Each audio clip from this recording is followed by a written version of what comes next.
life golden. Yeah, we're golden, baby girl, we're golden. Yeah, about to see it. Hey, how's it going, guys?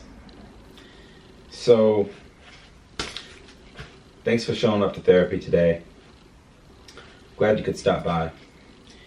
It's an important day. We're gonna go over some of the deepest, darkest of secrets, and we're gonna start with some of mine.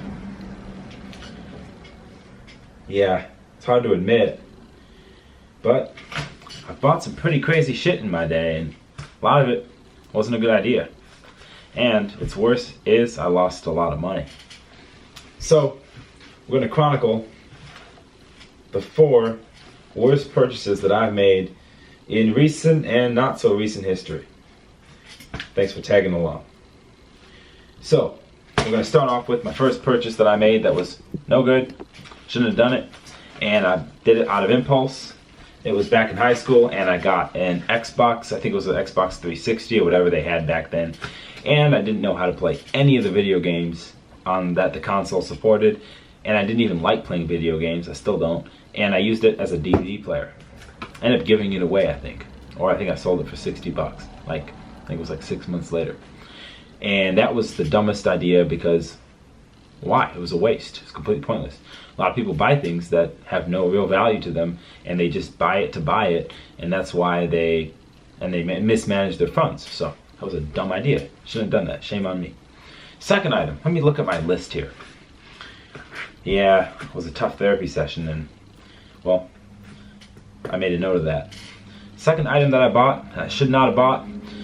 Well, yeah, I don't know if you guys have this car on your hot list, but it was a 1965 Chevy C10 long bed. Now, this car had a swapped out motor with a Chevy Tahoe engine in it, and it had an oil leak. And I got it for about 4,100 bucks. It's about $2,000 more than I sold it for. Unbelievable. Well, that brings us to our third worst purchase ever. Let's take a look. Can't believe I made a note of this here. I bought a 1999 Chevy Camaro. It didn't even run.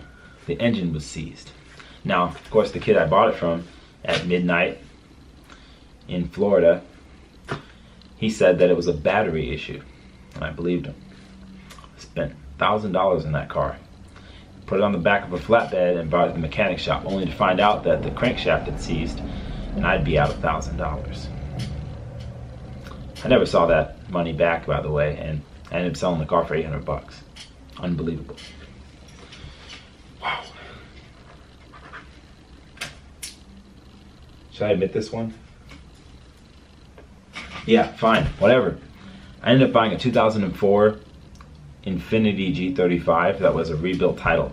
Had been in a rear-end collision in the state of Georgia, and it was completely worthless from an insurance standpoint.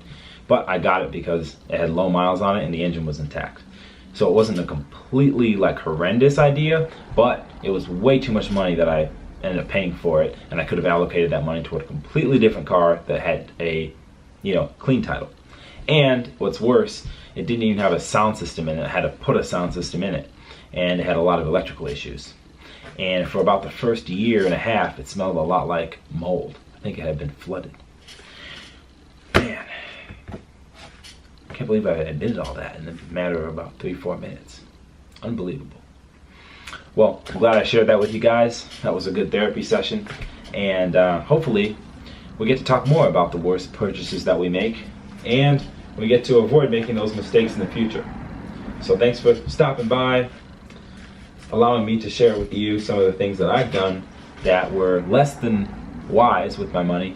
And hey, guess what? That's why we work, right? We get to make it, spend it. Some of them are good, some of them are bad. Guarantee I'm gonna blow a lot more money. But hopefully it'll be on different things, and they won't be on my list of worst purchases in history. So thank you guys for watching, and hopefully it makes you think about some of the terrible things that you've bought before, and we can all help correct it together. But hey, for now, I'm gonna go to bed on that thought, and hopefully tomorrow I don't buy anything crazy. I'm done. There we go.